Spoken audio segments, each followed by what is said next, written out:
Good evening, good afternoon, everyone. Hi, I was going to say Peggy. I'm sorry, Lisa. I think I'm sure I get Asian. confused like that because I'm like, wait a minute, they're both from the same company, and I met them both in the same circle. So, uh, yeah, how are you doing today? I'm doing great. How are you? Doing pretty well, actually. Yeah. Thank you. I'm excited to come back here and continue our conversation. Mhm. Um, so, for everyone who's joining us tonight, this is CyberGangsters Cybersecurity. YouTube I created to help bring people who are professionals in the PCI slash cybersecurity realm to others who are wanting to learn about it, and maybe those who already do know about it but just want some more insight from those professionals, right? And Lisa, that's where you come in because you are definitely one of those professionals out there, right? So tell everyone who's joining us for the first time tonight, just remind them a little bit about who you are and what your background is. Okay. My name is Lisa Cressey. I worked for a Fortune 100 company for 40 years, 40 plus years. I had 15 years of business experience working on the business side. And then the rest of my career was in IT security. So I have a big IT security background. I have my system. I have a bunch of different certifications. And then a couple of years ago, Peggy and I decided we wanted to go out on our own, start our own business to help people, like you and everybody else in the community that, there's not a lot of training out there. There's not a lot of material available. I wish that we had half of what Peggy and I had been putting out there when we first started. So, And that's an excellent point. For those of you who are, if you're just getting started into dipping your toes in the whole PCI security realm, yeah, you'll find kind of what Lisa just mentioned. At least from my perspective, it was a little difficult trying to find content out there that was helpful to learning a lot of this stuff. Right, the two things I either found was the content, Lisa, was old. You know what I mean? The help that was out there was really old. Like I would find like videos, for example, on YouTube. Some of them would be like between 7 and 13 years ago. Right? right, There's not a lot of new content. There is new content out there. There's just not a lot. right, And it was and then the other thing is that there wasn't a lot of like I hesitate to say boot camps, but training out there that existed for PCI as well. right, And so that is part of one of those things that I wanted to provide. So similar, like you, Lisa, you and Peggy wanted to provide for, really training and helping organizations and people learn about their PCI compliancy. I wanted to help the other side where I could provide content, newer content mhm, for folks looking in that. And so that's where these right, videos that Peggy and Lisa are coming on and chatting with us about and taking questions come from, is wanting to provide to provide for the community, to give, to create right, content for the community. And so right. I Peggy and appreciate I, you, Lisa. yeah, Peggy and I always say, you can get your ISA, you can get your system, you can get your system, you can get all of the certifications, and you can look at the DSS, and the DSS will tell you what you have to, what requirements you have to abide by, but they don't tell you how to do it. They don't tell you, they don't teach you the things that you need when you're inside of a company, an organization, and you're trying to run their compliance program. That's just Yes. not available. Yes, I agree with that, and I think that's what I hear a lot from learners. Mhm. One of their challenges that they face is learning about PCI compliancy and what it is, but then on the other side, how to apply that information Right, practically, right, right? And right. maybe it's not that they need to know 100% how to apply it in all situations. Mhm. No, looks like you froze up.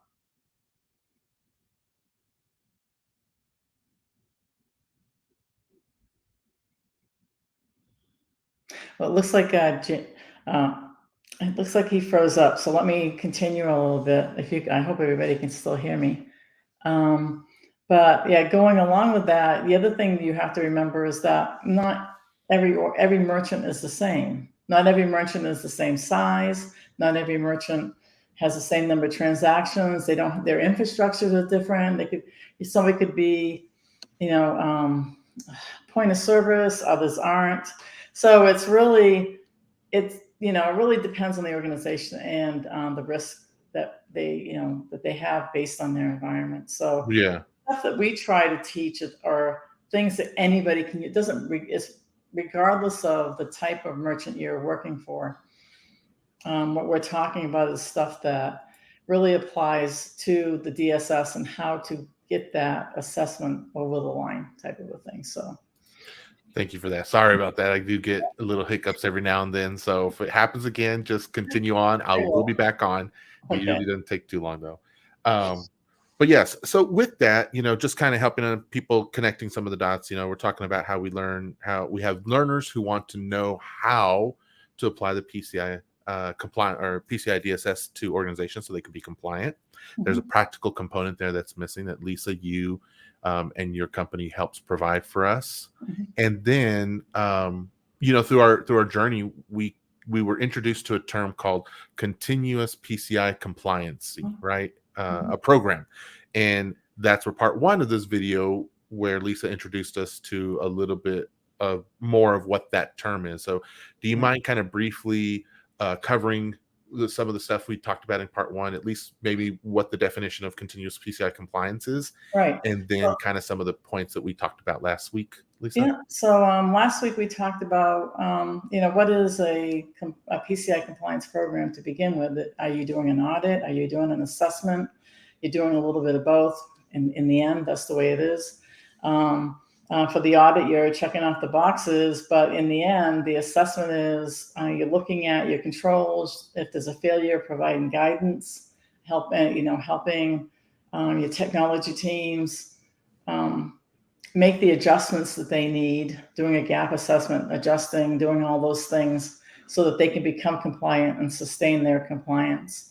I last week referred a lot to sustainability because it was called continuous compliance, but I actually called it continuous and sustainable compliance because you really are sustaining it. Some of the good points from last week were, the misconceptions about PCI. One of the biggest ones is people think it's a once and done, once a year, but it's not. Yep. It's something that the council requires you to maintain all year. So I asked the question last week, how many of you are truly maintaining compliance? Maintain is different than continuous. Maintaining is that you might be collecting things for the frequency that, like ASV scans are quarterly and stuff like that. But the continuous compliance is the actual detecting things, monitoring it, assessing it, and remediating, and that's all year long. It's supposed to become part of your day-to-day. Your technology teams are already doing this. You just have to make sure that within their processes, they know what they have to give you and when they have to give you, what you're looking for. So just becomes day-to-day for them. Yeah. And, we were talking about that last week, and it was making me think about how I heard a story this week where someone was like, yeah, I was working with my business. They work at a company, and they were like, they had asked them to replace some equipment on site, right? And that happens often in the IT realm. I've got experience with that. And so they were noticing something, that this was a person who's learning PCI, and they were saying they wanted me to, and there's some technical pieces here we're overlooking, and that's fine. We don't need to know that. But the gist of it being, they wanted me to plug in my card readers into the DMZ network versus the dedicated CDE network, right? And he was like, yeah, we shouldn't do that, in more words than that. Right. And it made me think, kind of, it's attaching to what you're saying, is like, and I've seen this practice, and this goes into that whole idea of compliancy being like the checklist or the check mark, right? Like, as soon as we find that out, we will fix it, or it will get fixed to be compliant. Right. But then the next time it happens, it's just left there until the next opportunity for it to be found. Right. In a continuous program like what you're talking about, I would believe that something like that would be okay. We need to make sure we remediate that. If we're doing that for an interim, for even though we shouldn't do it, but even though it is right, it Mhm. happens. There should be a plan that says we need to make sure that we're getting it back within compliancy and not waiting Right. for the next audit, right? Right. Or compliancy to come around, like and not just sustain or maintain, but if sustaining it, it Right. has to be set up at all times. It has to be the rules have to be followed at all times. Yeah, another good example of that is, say you do your assessment, whether it's a SAC or whether it's a rock. Say you do it at in June, Mhm. right? And you think you're all done, and then the some technology team wants to bring in a new tool, right? Right. And so they do. They just implement it, and you're thinking, oh, that's fine. That they can do that. I wish I hadn't said that because they can't. But anyways, but you could say you may not even know about it. Maybe they didn't even talk to you about it, right? Right. So they bring it in, but do they know how to bring an asset into scope?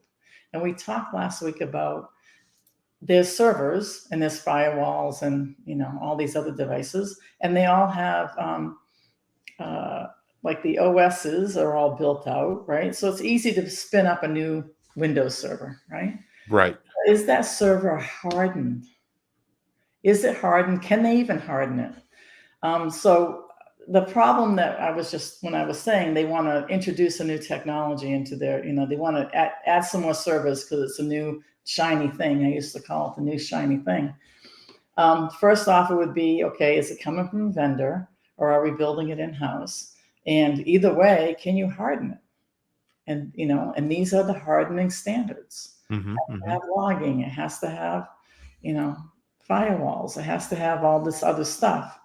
And so if my whole point to this is if you did that, if they started doing that in August and finished in September, who's collecting evidence to make sure that it was hardened if you're only Mm. collecting once a year? So it's better to be continuously monitoring your environment, all your in-scope systems, and identifying something new that's being spun up and making sure it's hardened. And now, as it goes along, instead of waiting until next, say March, when you start up your rock cycle, and you all of a sudden find out you have 35 new servers and they're not hardened.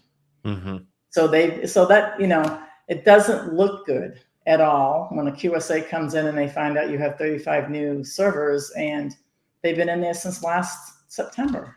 And no monitoring or any kind No of monitoring or anything, no logging, so it's that's one of the other reasons for having a continuous compliance program. It's just the eyes on the environment. right. And so for those who are just starting out in the field or wanting to get into, one of the benefits that something like that brings is you should use that as a leverage point, talking point for yourself, like knowing that scenario that Lisa just mentioned should be something that you highlight when you're in your organization, and you can point to and say, like, I've heard of people who go into interviews and they're just in there answering questions, and there's nothing wrong with that. But I hear that it's okay to ask questions back to your potential employers. And if you understand the concept of what Lisa's talking about right now, that adds to your benefit, right? Because it's okay. We want to, there's an integrity to the work that we do as a community, right, Lisa? Like, we want to make sure that we're ensuring safety and protection at all costs, because at the end of the day, the organization, it's not just the organization that loses trust Mhm. from their clients and their customers, but the what am I trying to say? The end, not the end user, the people whose data is impacted, Mhm. like, they also gain, potentially us, not as business professionals, but as just everyday normal consumers.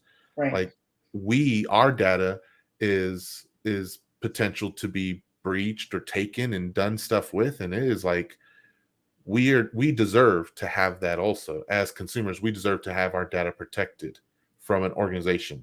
And that is kind of like another selling point, or maybe I don't know if the right term I'm looking for, but you know what I mean? Like for us to say why we're looking to keep things protected and not just a one-time deal. Right. The attackers out there, they're not like, oh, we only attack once a year. You know, they're like, hey, anytime. And if we know you're doing your compliance there, maybe we don't then, but as soon as it's over, we know that you socked that away and it's done. Maybe we'll come and visit after that then. Yeah. And the other thing too is that people think, well, why would, say you're a level 2 merchant, you're not doing a ROC, you're just doing a SAC, and you'll have people say, well, why would somebody want to hack our environment? I mean, we're just small, right? So, but the problem is that it's the small ones really that they go after. Yeah.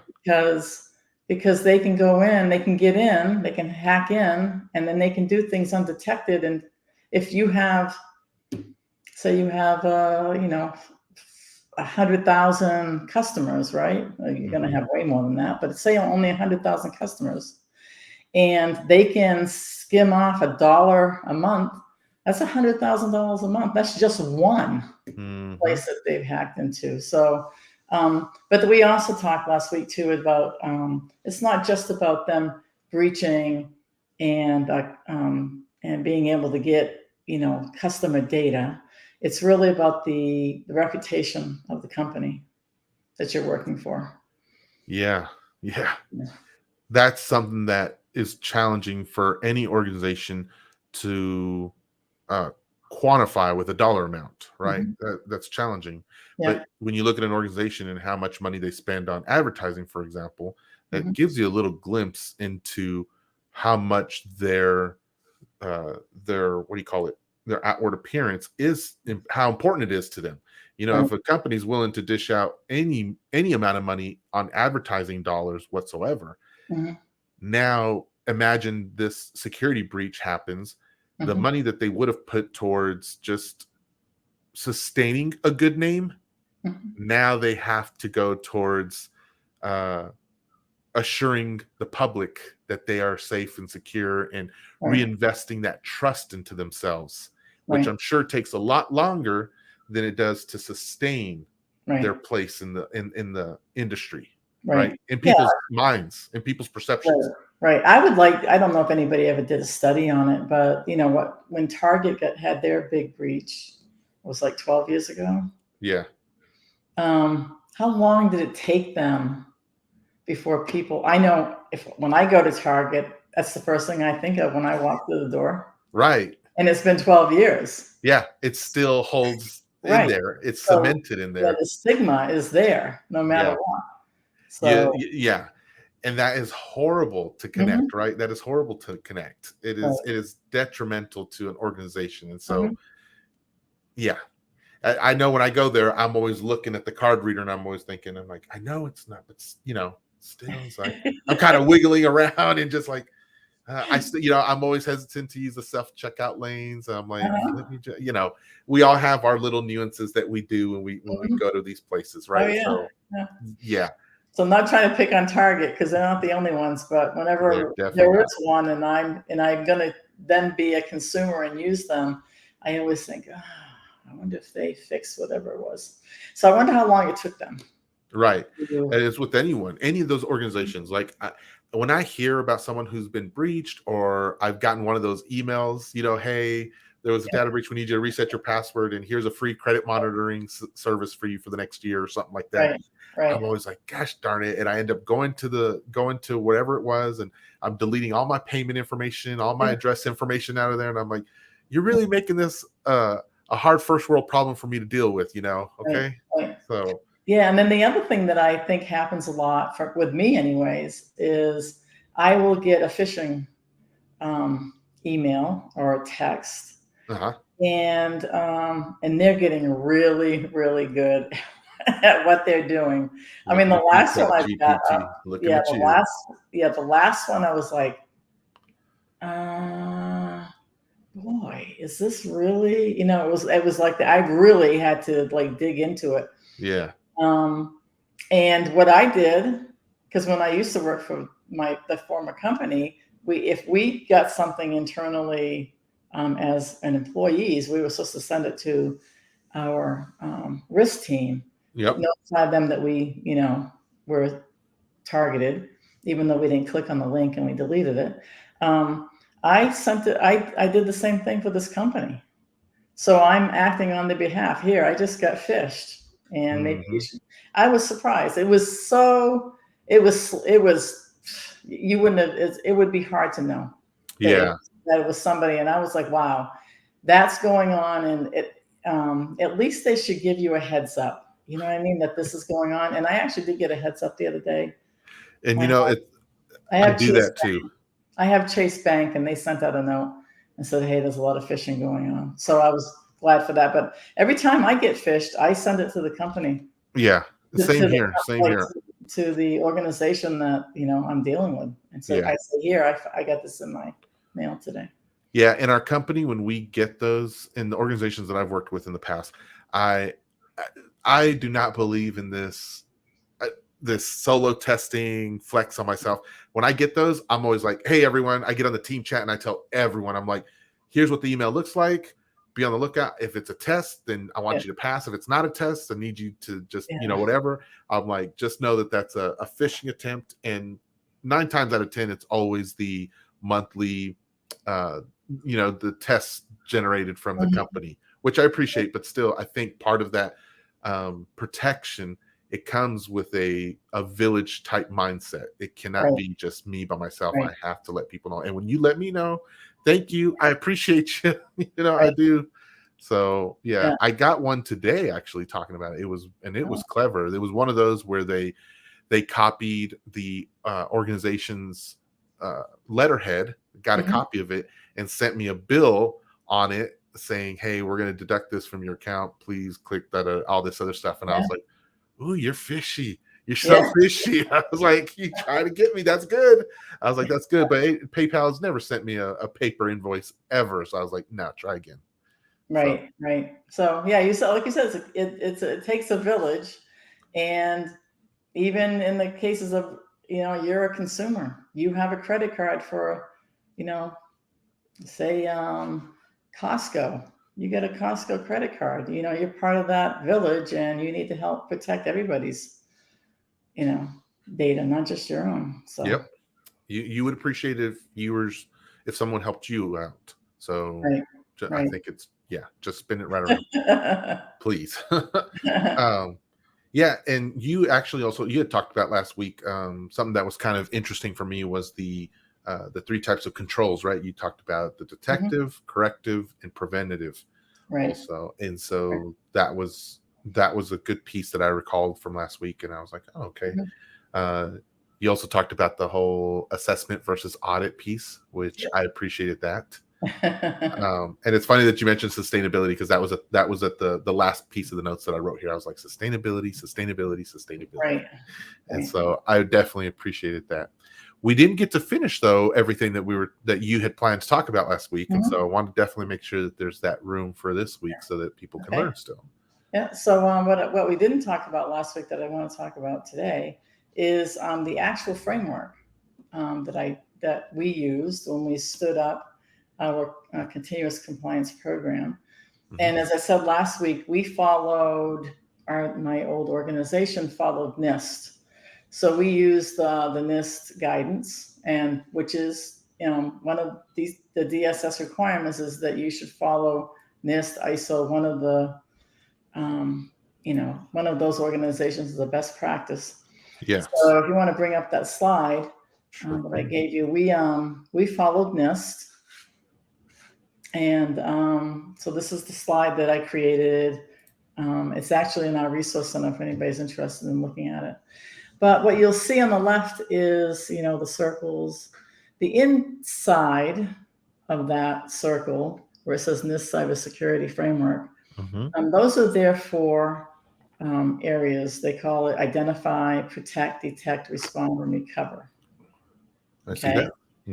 Yeah, and I'm going to go into a little bit more about those. So for the identify, They say that includes making a list of all your equipment, software, data, laptops, smartphones, tablets, point of sale devices. So that's your scope, right?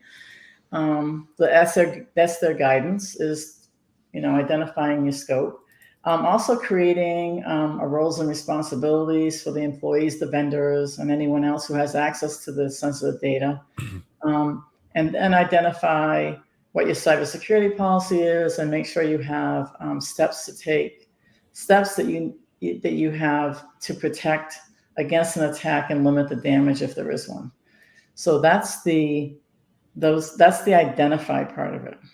Okay, so that's a lot to digest. The protect part of that is, so you want to control who logs onto your network and uses your computers and other devices.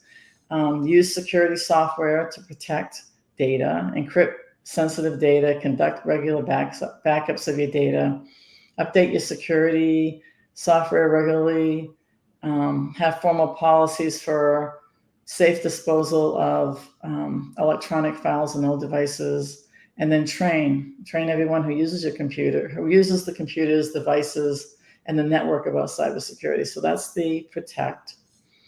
And then the detect is monitoring the computers for unauthorized personnel access, devices like the USB drives and the software, investigating any unusual activities on your network or by your staff. I don't know if anybody's aware, but the biggest, I don't know if it's still the same, but back when I was in my old job, internal people were more of a problem than external people. I don't know what term they use, but I was listening, or I was watching the Verizon database report, annual report or whatever, and it was still like above 70%, I think. And so it was still number one.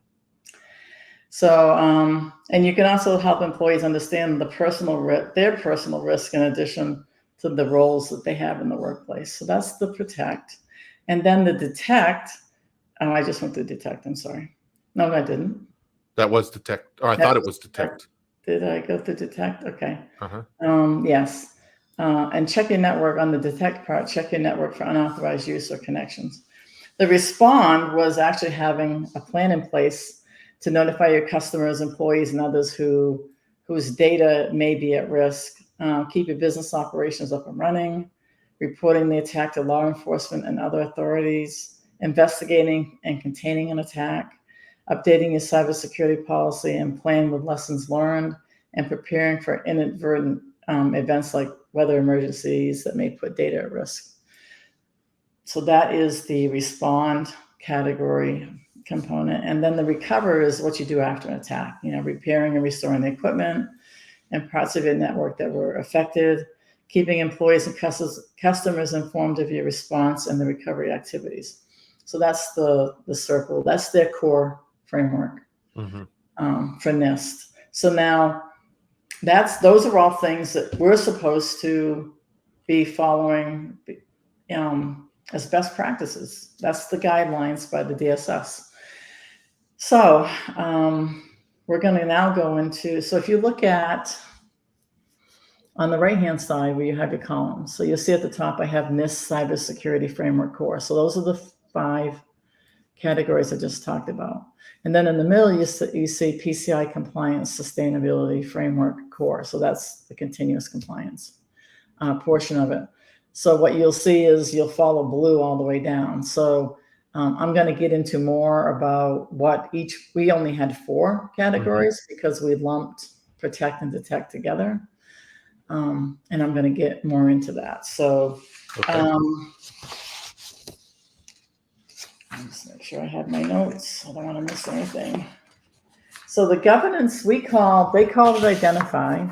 We called it governance and risk, right? And so the categories under that were asset scope assessment, QSA bank, business relationship management, and assessing your controls to address risk.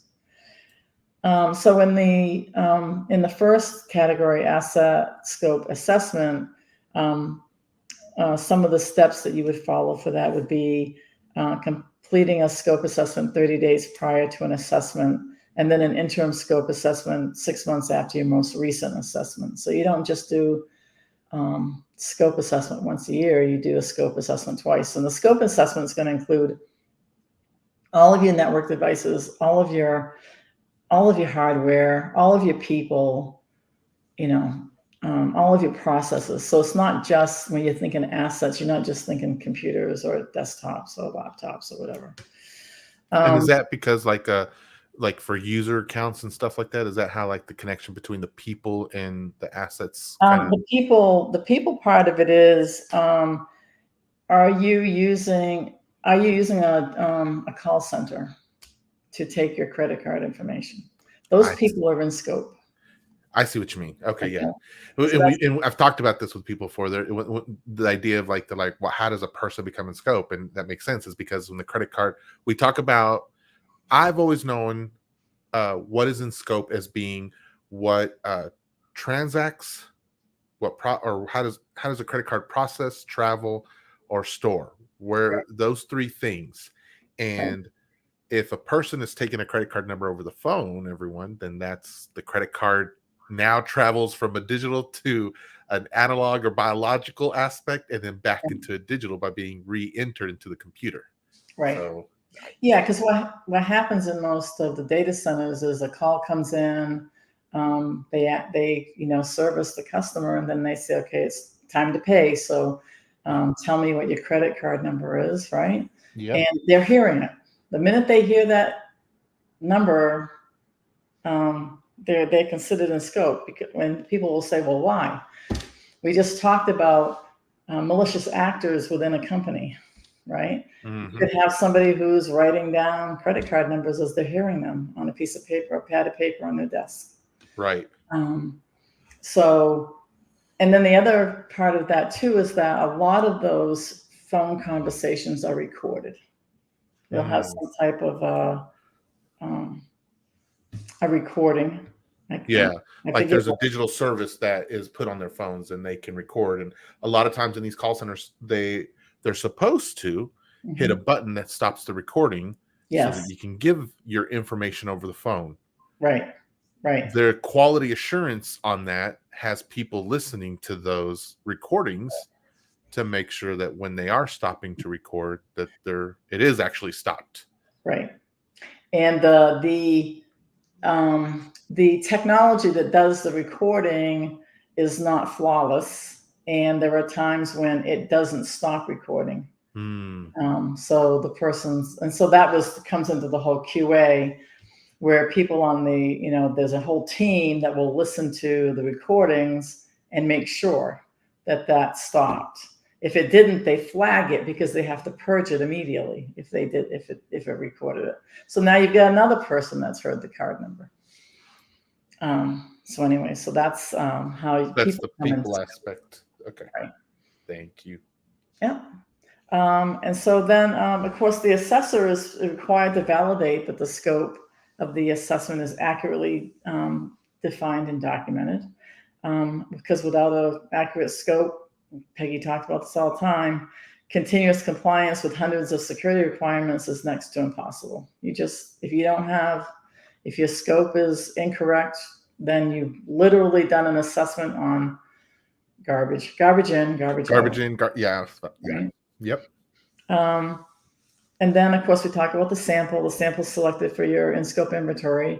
I think I mentioned last week that with our continuous compliance program, we didn't, when the QSA came in to assess us, they asked for our inventory. We gave them the entire inventory, which you have to do anyways.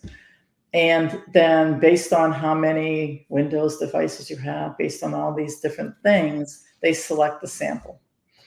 And they would send the sample back to us, but we didn't, when we provided our evidence and artifacts back for the QSA to assess, we gave them everything. We didn't give them the evidence just for the sample. We had everything. I see. I mean, it was so much easier for us to just say, here are our 157 computers or you servers know, or firewalls. firewalls. Here's our 157 firewalls, and here's all of the evidence that goes to them. Not just 4 of them, all of them. Okay, so real quick, let me just spend just tiny bit of time here. I know that learners have been taught that when scoping is involved or assessment is involved, that they need to look at a sampling size. And so I know that a lot of learners say, okay, so for example, if the organization has 100 computers, then we want to sample maybe 10% of that. And so we'll only grab 10 computers and verify that information on there and, check everything out and then provide the findings to the organization, to the ISA or whoever's in charge of managing that on the organization side. And so they look at that and they say, okay, we have 100 computers. Here's the 10 that were sampled. Here's their IP address. Here's the information that was sampled and verified, et cetera, et cetera. But what you're saying is that through your process, you would go in and actually go ahead and you'd actually go ahead and get the whole list, the whole 100 computers in the scenario I just talked about. Right. Yeah, because we like I said, the sample, the asset list inventory, in scope inventory we give them when you're doing continuous compliance, the asset inventory you give them, you already have all the evidence. So the continuous compliance program isn't based on a sample. Your continuous compliance program is everything. That's the difference between the continuous compliance versus your once a year PCI compliance that needs to occur. You can get by with the sampling on there. Right. But for that continuous, for that kind of like a holistic approach to it, you want to be able to account for all of it, and you can, right? So you're saying, from what I'm understanding, it's like, and this always didn't. I won't say it didn't make sense to me. It made sense, the sampling size, right? But I know from my experience in IT in the corporate realm, it's like, yeah, you could get those 10 machines, but it's just as easily to grab all the information from all the machines, and ideally you can kind of line up all the software, right? Or all the controls basically. And you can kind of see where the controls are valid or not valid, right? Which ones are out of date, for updates or something, right? And you can kind of you start noticing those, and it's easy enough to run queries. It's kind of like Excel stuff, and just be like, who's not running Windows 2021 or so, whatever the next version is going to be, for example. And you get that list, and you could be like, okay, they're not in compliance, or they're not in compliance. So and I remember doing that whenever we had to upgrade Windows, when Microsoft was sunsetting a version of Windows, and it was like, oh gosh, we got to upgrade all these machines or get rid of them. And so it's like, oh gosh, we'd find those. And I remember when we found a whole bunch of them that were still Windows 7 when we were upgrading to Windows 10. And it was all like, we have like over 100 PCs. What in the world is going on? We're like, I was telling my people, I'm like, rip them out of the network right now. I don't care whose computers they are. Rip them out. We're going to get fined. We're going to, in our scans, they're showing up. And how in the world did we miss these? I don't care. Get them off the network now. And, we'll figure it out next. So. Because I don't know if everybody's aware or not, but when say you were working off a sample, say the QSA took your inventory and they came back and they said, we want to look at these 5 firewalls, right? In addition to other things, it's not the only thing they're going to look at. But for firewalls, we just want from the sample just these 5, right?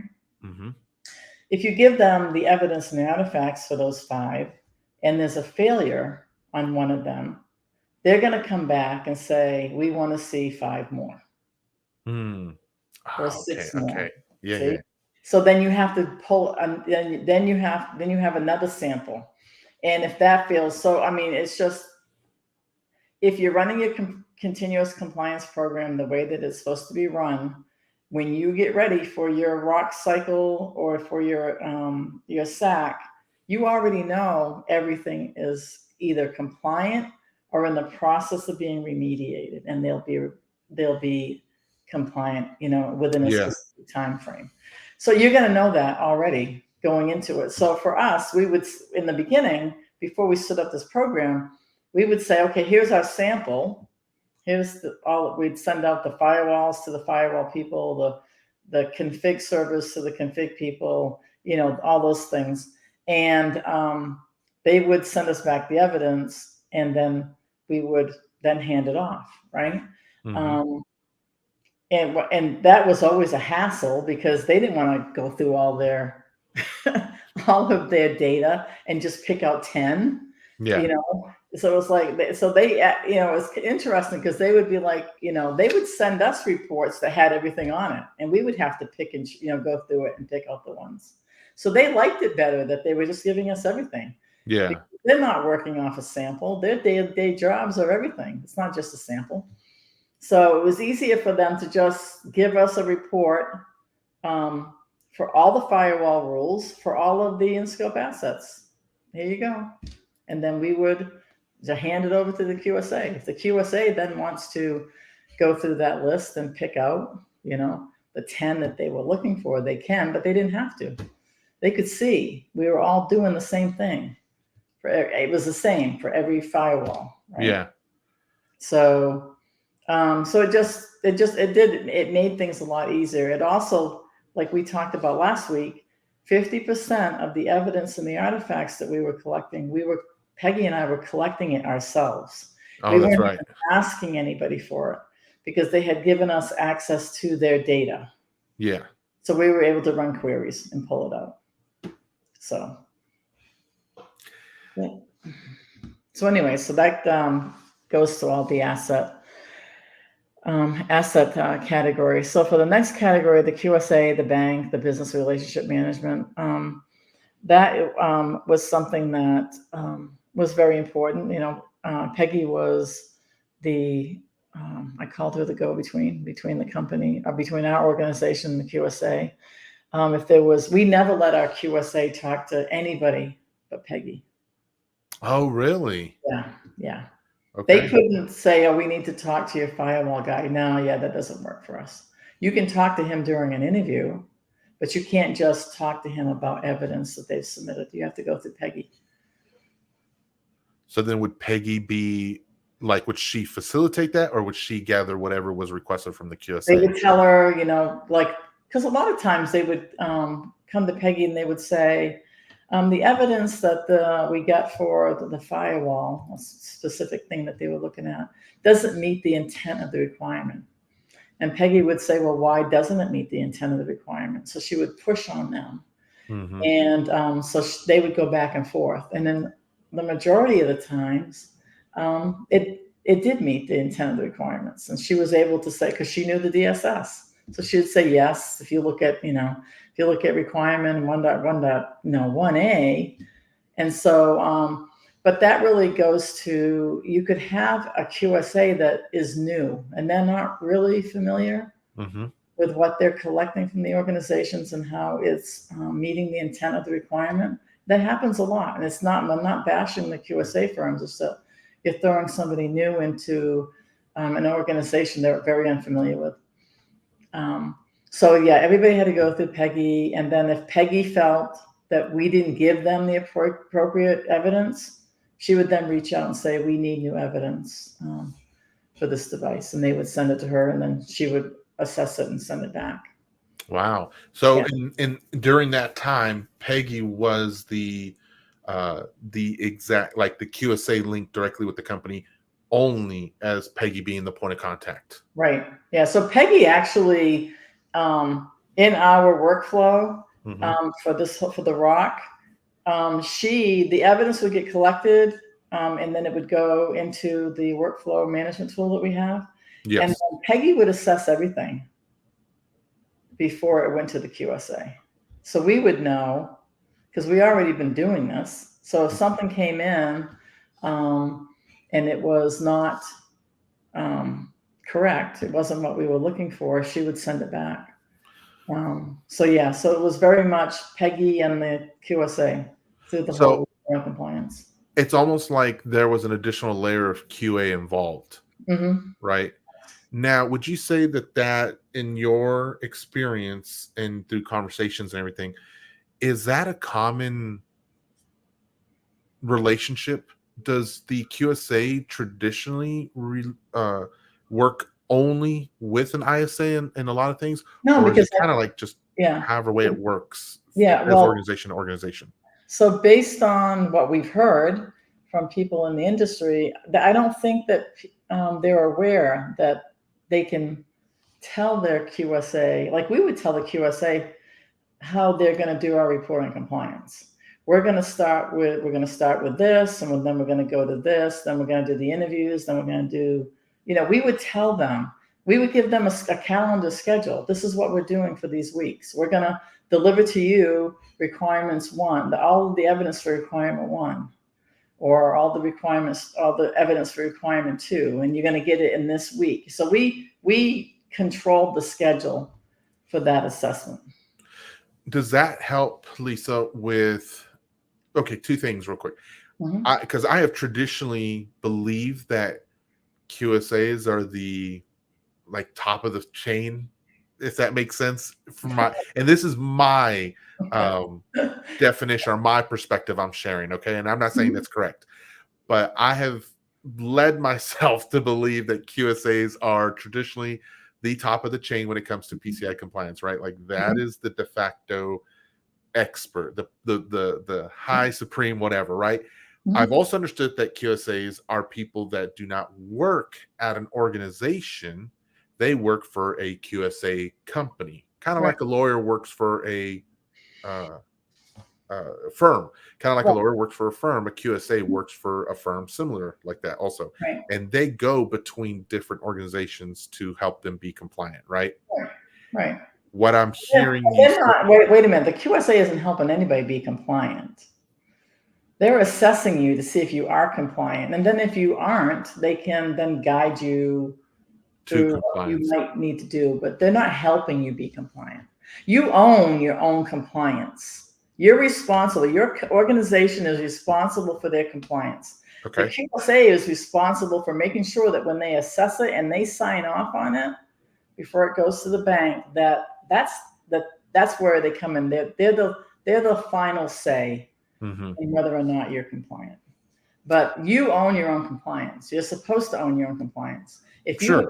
I've heard people say, well, the QSA comes in and they do the interviews. You need to stop that right away. Really? Yeah.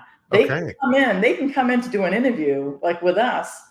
Peggy arranged all of the interviews. She would reach out. She would give training on how you're supposed to what you should be doing in an interview. And then she would schedule the interviews with the QSA. They work together for the schedule. And then we would have on the day, she would do like 1 whole week or 2 weeks of nothing but interviews. And then we were all done. So it wasn't, I'm going to interview the firewall guy on Monday. And then next week, on Tuesday, I'm going to interview the config. She lined it right up all the way down through it. She has a document out on our resource center that talks about the interview process. But so what would happen is she would arrange it all. She would make sure that our technology person was ready for that interview. If they were not ready for that interview, she canceled the interview, because the last thing you want to do is be in the middle of an interview with a QSA and have them ask you something, and for that technology person to say, well, I don't remember how we do that. So yeah. And of course, this, one of the aspects for this is because QSA is just like a service provider. They're an external resource that you are paying to come in. And so any way an organization doesn't already want to spend money on whatever they don't want to spend money on, right? If there's a way that you can help save any of that cost to them, this would be one of those ways. So you're not allowing a QSA, I suppose, to have copious amounts of time with the organization. And especially when you have someone like an ISA or a PCI specialist, SME, in your pocket already. So I'm kind of seeing how those pieces kind of start fitting together. I appreciate the clarification. I used, like I said last week, one of my roles in the organization was I used to be an outside auditor. So I used to go out to other insurance companies. I worked for an insurance company. I used to go out to other insurance companies and audit them. it was part of the that, the insurance world. So somebody would come in and audit us, I'd go out and audit somebody else. So it's always having a fresh set of eyes on the whole process for, and this was related to the underwriting part of it.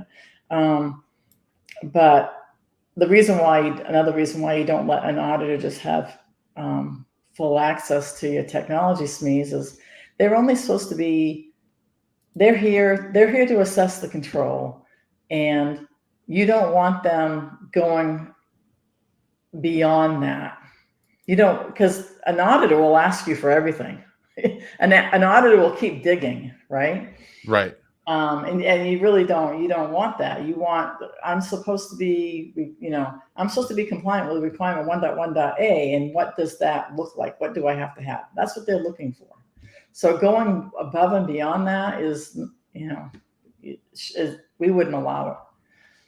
So for all of you watching out there, maybe that's some new news information, because I will share it is definitely a different perspective for me. And I appreciate it, though, because as we navigate the world in PCI and trying to understand all the different people, components, and everything else, I think it's good that we get a holistic view of everything. There's nothing wrong with that. So thank you, Lisa. Yeah. So, and then, like I said, Peggy also owned the relationship between the bank and the business relationship too. It was just better to have one person who managed all of that. So there was a lot of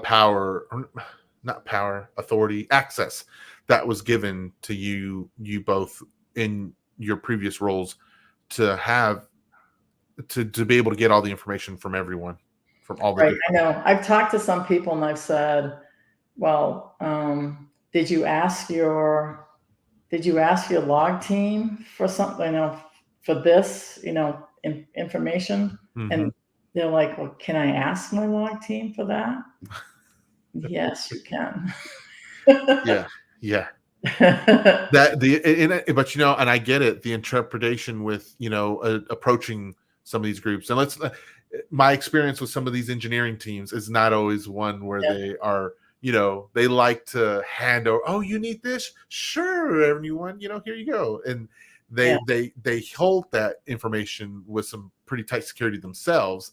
And so when someone just comes along and is like, yeah, I need the logs for the last, your last 4 successful ASV, scans. Can I get that, please? They're like, and who are you? So I get that from that perspective, but I also believe that us as the auditors, like, there comes a level of what's that word I'm looking for? Maybe courage, confidence, however way you want to say that. Like, we're looking at a bigger picture sometimes. And while everyone else has the pictures that they're looking at, you're not responsible for those.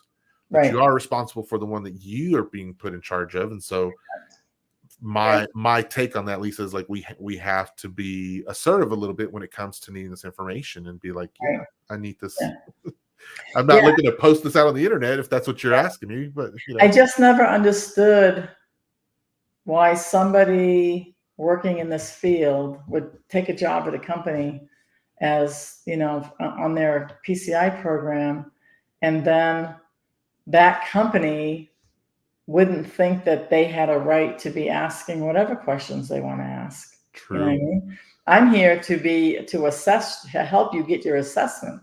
So I'm going to ask you for things and make sure that you're doing it right, so you're compliant. So it blows my mind when people say that can I ask them that? You should be able, as the assessor, working in the compliance program, you should be able to ask them anything. Right. We had teams that would tell us that they were bringing in a new technology, and we would say, okay, well, we want to be on the meeting. When you're talking to the vendor, we want to be on the meeting because we want to make sure the vendor is compliant. Even though they say they are PCI compliant, we want to make sure. We're going to ask them questions. And I've been in those meetings where a vendor has claimed something because they don't want to look dumb sometimes, right?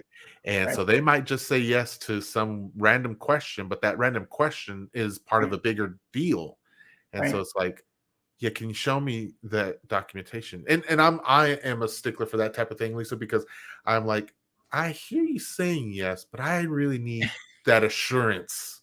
Can you please show me? And that way, because when it's written down or it's anything like that, I can always be like, I can point here.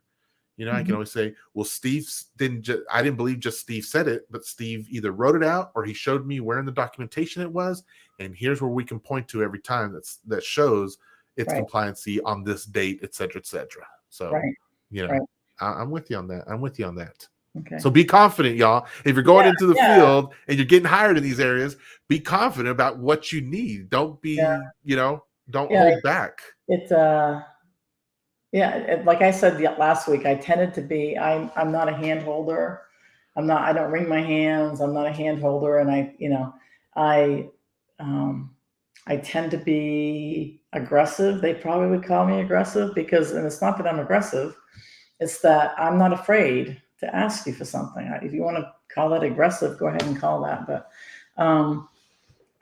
But my job was to make sure that the evidence and artifacts that I was getting from them could feed the report on compliance to Peggy. That was my job. So if I need you to do a config scan every week, I'm going to ask you, can you do a config scan every week? And if the answer is, well, it's kind of hard. Well, why is it hard? Why? So tell me why. Why is it hard? Well, and it wasn't hard. We all know, well, I knew that was part of the problem, was because I knew that they in that tool, they schedule everything out. All they had to do was put it in the schedule, scan weekly. It wasn't hard. But if you don't ask, like Peggy has a saying, if you don't ask, the answer is always no. Yes. Agreed. Okay. Yes. All right. So let's get into the yellow column. So NIST was protect, and I'm going to go protect, and we'll just stick with the protect. But if you see down under our framework, we lumped that together to be compliance monitoring. Because like I said, we did 50% of the stuff ourselves. And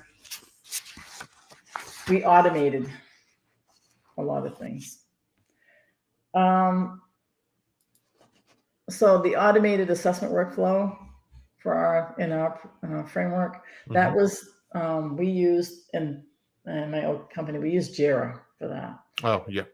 At the time, like the last, I would say 5 years that I was there, they were switching over to Agile. Yeah. And Jira was the tool. And I'm still in that environment in the corporate world. I still hold a corporate position, and Agile is still the methodology that is being used. Right. And Jira or DevOps are the mediums which you use to build the stories out and everything else. So right. Yeah. So we use Jira. The tool that Peggy and I offer from our company is called Polaris PCA.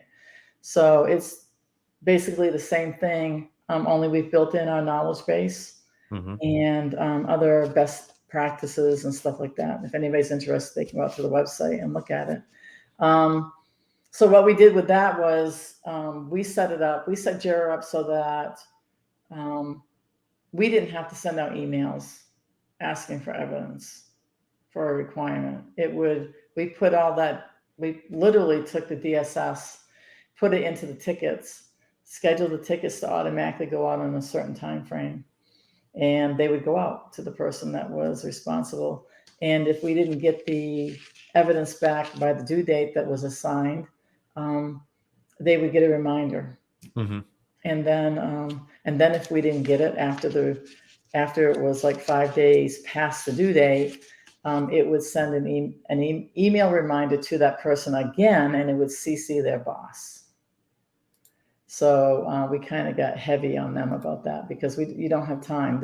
If this is their day-to-day business activity, they're doing this every single day, 5 days should be plenty of time to come up with evidence to hand back to us. Okay. Self-collection, I already talked about that. We did, like 50% of it. And then the PCI DSS awareness and training, we had to collect evidence for that. So we grouped that into the protect, so that our internal employees were able to help protect our environment. And then if you go to the detect part of it, monitoring key controls, like I said, we had dashboards that we monitored on a daily basis. And there were 5 key controls, and it was config, vuln, logging, firewalls, and scope. Those are the 5 controls that we monitored daily.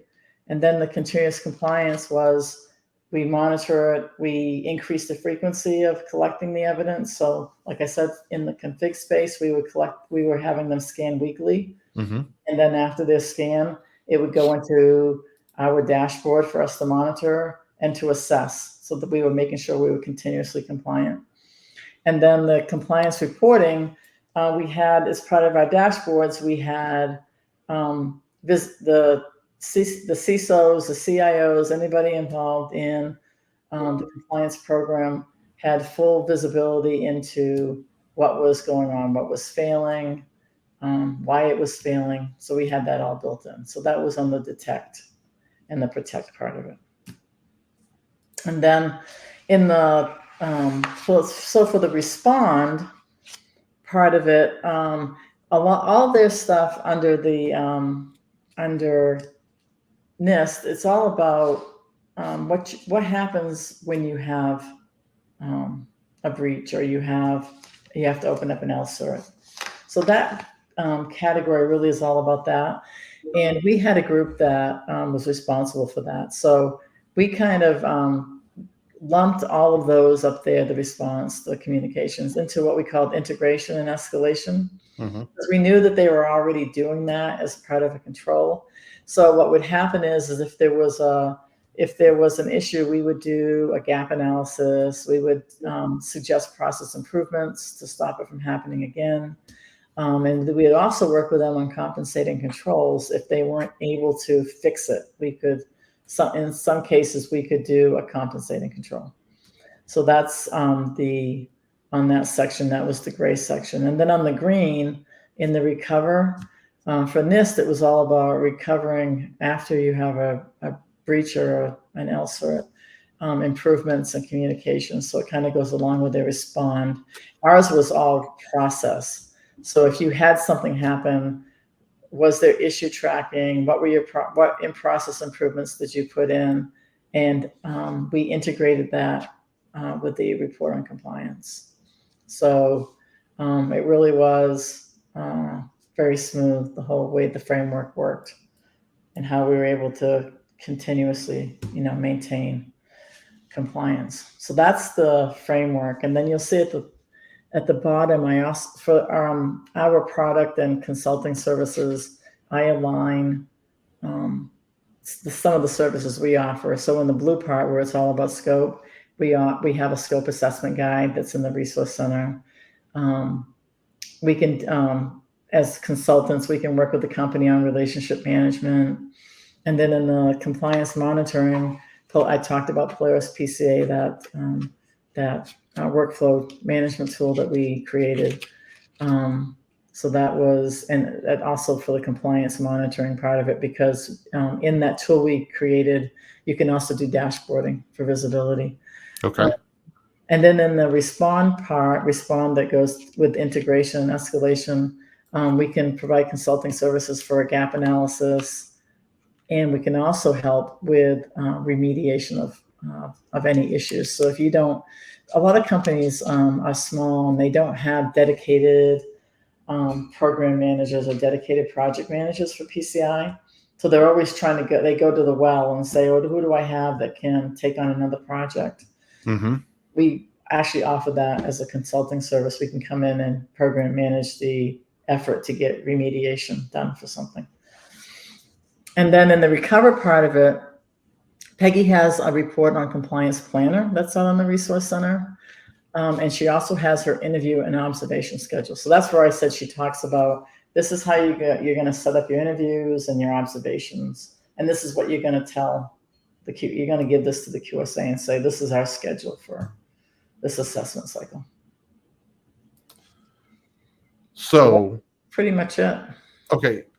That's kind of cool, because some of these things, like I've seen on the resource center, but being able to line it up here with the I'm saying I'm trying to force myself to say sustainability because that's what you wanted said, even though I keep defaulting to the original one. But Yeah. it's cool to see the sustainability framework aligned with the pieces that are in the resource center. And I like a lot of the stuff that I see in the resource center. As someone who is trying on your side, trying to show the how to do things, there's a lot of good resources available to achieve that, to see that. So for many learners who are curious about, what to do and how to do it practically, there's a lot of good resources out there, Lisa, that I've seen. So just lining it up like this, though, is really cool because, So, and then, a lot of people, like I said last week, a lot of people will say, well, I'm just doing a SAC A. It's, this is overkill. Not really, because you still are supposed to be following either NIST or ISO's guidelines. And how are you following that? I'm not saying that this framework needs to be used by everybody, because it can be customized based on, your organization. It's not cut in stone that this is the way you have to do it. It can be customized, as well as the Polaris PCA application.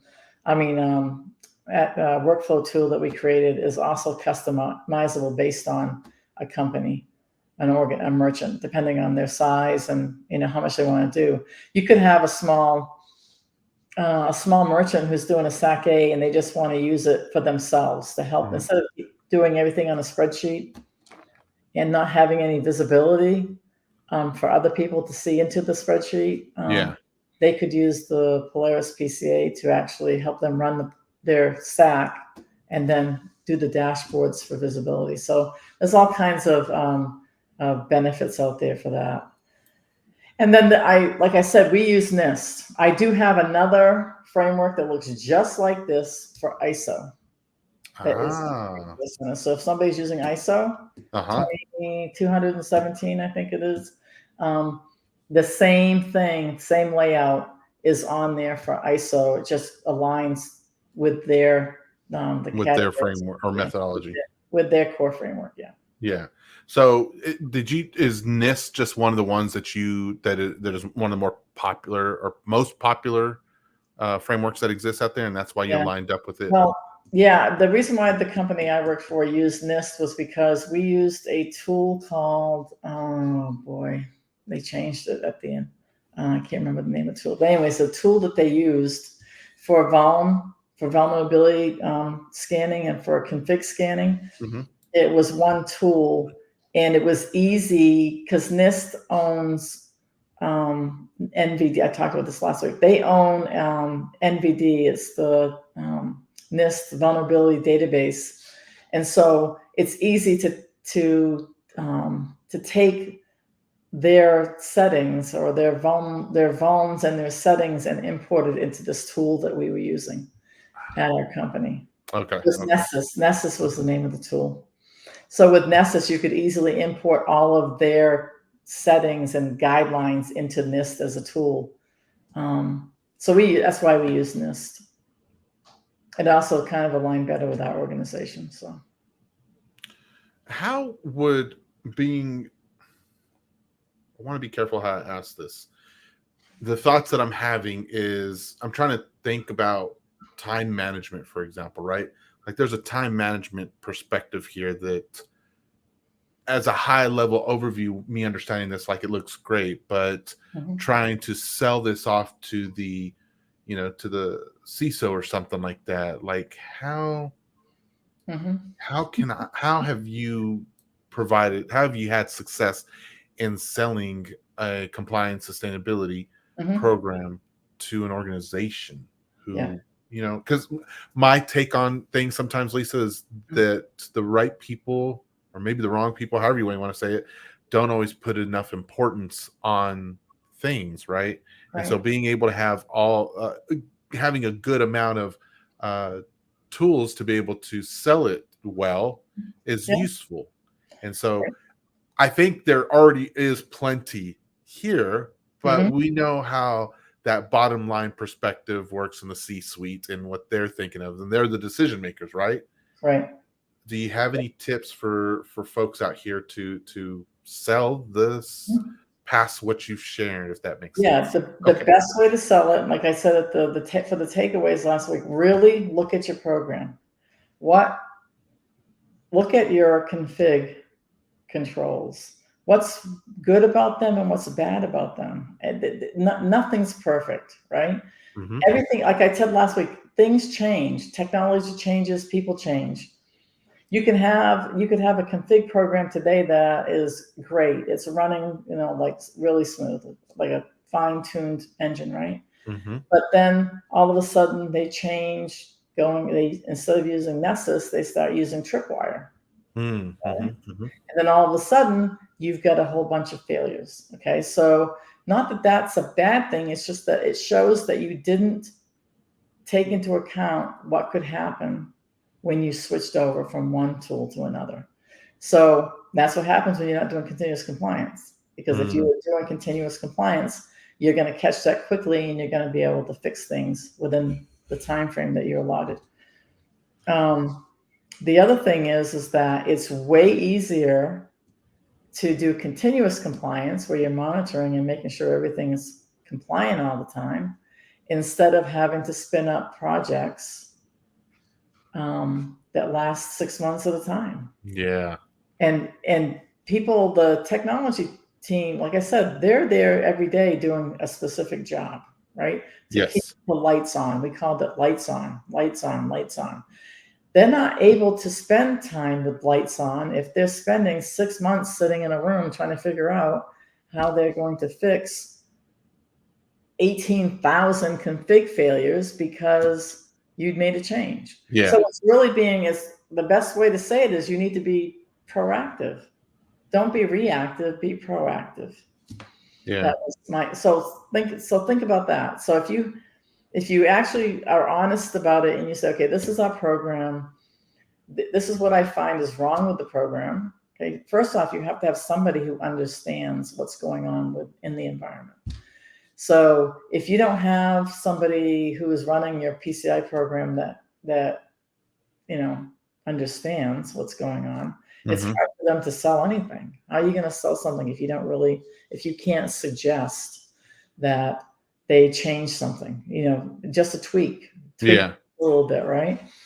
So the selling point is we saved $100,000 in outside assessment fees by going with our program. Because like I said, we weren't doing a sample.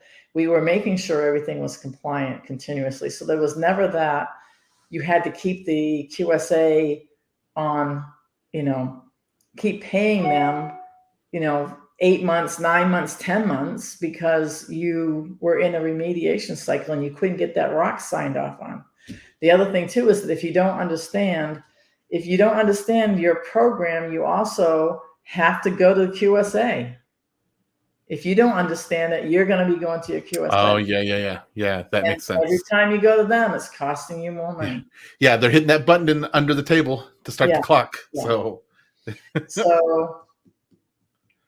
that's the thing. It saves time and it saves money. We would start, I think our last, once we get the program up and running, we were able to get our report on compliance in like 3 months instead of 6 months. Oh, wow. And because, like I said, we used the Jira tool to send out our notifications. You know how much time that freed me up from having to do that manually? I can honestly imagine it. I really can. Yeah. And all the, follow up. Well, I didn't have to follow up with anybody. It was the tool did it for me. Yeah. So when Peggy and I, by doing this, we had so much extra time that we were able to help them implement automation. We were able to help them, bring in a new technology without disrupting the whole apple cart, So I like this because one of the things, Lisa, that helps me as someone who's starting to explore a new career in the world of PCI. Like, I love the idea of being able to say, I come with a with the mindset of sustainability mindset. You know, Right. I am not looking for a one and done thing, you know, and I kind of shared this with Janae, who was helping me, who's helped me do a lot of our interviews, and talking about how, man, I really feel strongly about going into the ISA route almost, right? Like, and I almost, what I mean by that is I like my dreams right now is like, man, I want to help an organization who doesn't have a program, help them build that program, get it started up, you know, like spend the year or 2 years it takes to get the sustainability up and running, Oh yeah. and then be able to put their people into the right places for that, and then be like, you're good to go now, and Right. then go to the next one and spend the next 2 years helping the next organization build their program. And I Right. love that this gives me a nice pathway to that. You know what I'm saying? Right. Like seeing this in the way it's done and looking at how your business, the payment card assessments, like there's some things that are already mapped out to that. So for those of you, what I'm trying to get to everyone is for those of you looking to step into PCI also, this is a nice resource to have and to consider adding to your quiver of resources available to how to help organizations out, is having the mindset of having a sustainability framework. And Lisa has been gracious enough to share one here and offers insight. You know, the videos are not going anywhere, they're here to stay. But she also has a wonderful website, which I'm going to give her some time to talk about here in a moment. In the meantime, if any of you have any questions that you want to ask, just feel free to throw them in the chat. And if you get on the replay, just hashtag replay and ask your question, and we will make sure to get Lisa those questions so that she can answer them for you. But in the meantime, Lisa, I want to give you some time on the screen to kind of share whatever it is you want to share with everyone. And before we kind of close up here, so I'm going to give you the entire screen to share your message. All right. Well, it was great talking with everybody again and being able to share the framework and go back over what we talked about last week. I think my most important, feedback for everybody is don't be afraid. Don't. I know it when you're sitting here and you've never done this before. It might seem like it's overwhelming, but like I said last week, start with just one control. Start with your scope, right? And figure out how long you think it would take before you could actually say that we're continuously monitoring our scope. And then move on to the next one. This is not it's not a program that you're going to say, okay, we're going to stand this up in 6 months. There's absolutely no way you're going to do all of those controls in 6 months. But you can do, like I said, one grouping at a time. Do your scope, then do config management, then do VELM management. But it really depends on your organization and what is causing you the most pain and what is causing, making you most at risk.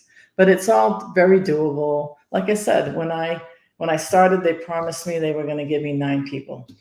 And in the end, because they also promised Peggy people too, because we were hired by different, we were working in different groups in the beginning. So they told me they're going to give me 9 people. After the first year, when I was having a review, I'm like, where's my 9 people? And they were like, well, do you think you need 9 people now because you've done, this? And I'd be honest about it and say, no, maybe I need 5 people now, right? But then the following year, when it came time for my review and this, I would be like, where's my 5 people? And so really it was me not getting the help I needed was what was driving me to do things that would allow me time to do other things. You're only one person. You can only do so much. So if you can use a tool that sends out your emails for you, and so you don't have to do it, why wouldn't you want to do it? Why would you want to continue using spreadsheets if you can have it in a tool that everybody can see and everybody can respond and everybody, you can collaborate together. So I guess that's my biggest takeaway from this whole thing. So continuous compliance is a good thing. It's not, like I said, I think every company should strive to do continuous compliance. I don't think you should be satisfied with having a one time a year assessment. Is that really any way to do compliance? It's not. You should be continuously compliant, and the only way to do that is to set up a program like what I talked about. So Peggy and I, like I said, we have this company. We have between the two of us, we have like 28 years experience at doing this. We're trying as quickly as possible to get everything out of our heads and onto paper and into our resource center. So we just want to say we're here. We're here to help. If you need help convincing your organization, we could work with you on working up a plan for your organization. And like I said, every organization is different. So, but that's it. We're here to help. We enjoy it. That's why we left our positions and started a company, so we could help people. So feel free to reach out anytime. We're both here. And thank you. Thank you for that, Lisa. Thank you very much. Excellent. So Lisa, I'm going to put you in the green room, and I'm going to close out here, and then we'll come together and you and I can just have a little chat for a little bit. All right. Sounds great. Is that okay? Oh, okay. All right, thanks, everybody. Thank you, Lisa. We'll talk to you in a minute. Thank you so much. Everyone, I want to appreciate you taking the time out to come in and listen to Lisa. I think she provides some invaluable information. So remember, this is a part 2 of a video series that she gave us on continuous PCI sustainable compliance. And go watch part 1. If you're watching this on YouTube, you can just go hit the live and you can see part 1 over there, and it'll have a picture of her face in one direction. Make sure you hit the subscribe on there, but I hope you can join us next week. So I will ask her, I think Peggy, I don't remember if Peggy's returning next week or the week after, but I will find out. Stay tuned on my LinkedIn and on my YouTube. You will see who's going to join us next. And if you're a professional out there yourself and you have some insight to provide for the community, please reach out and let me know. We would love to have you on. I posted Lisa's link to payment card assessments in the chat. So if you're watching from any of the sources, you should see it in there. Feel free to go check it out and see what it's all about. And everyone, just thank you for hanging out with us tonight. I hope you enjoyed the time, and come back next week for us, okay? Have a good night.